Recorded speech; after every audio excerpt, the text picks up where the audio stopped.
Select the one word or phrase that needs to be used in place of the underlined text to make the sentence correct, or indicate that the underlined text is not in error. Members of the press are asked not to disturb the Secretary of State between 1 p.m. and 6 p.m. next Wednesday, as she will meet the South African ambassador to negotiate the trade deal. Before taking a look at our choices, let's see if we can find a problem with our underlined phrase. Because our sentence tells us that members of the press are asked not to disturb the Secretary of State between 1 p.m. and 6 p.m., we can understand that those are the hours when the meeting will take place.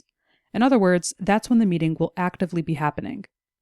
All of this is to say we shouldn't be using the future simple will meet, but rather the present continuous, as the meeting will actively be in progress during that time. Because we want the continuous tense, it would make more sense in this context to say she will be meeting. Taking a look at our choices, we can see choice D offer just that. She will be meeting the South African ambassador. Let's take a quick look at our other choices to make sure we're not missing anything. B. Will have met. This doesn't work in this context, as this implies that the meeting will already be over at this point, in which case there's no need to tell members of the press not to disturb the Secretary of State at this time. This choice can be marked off.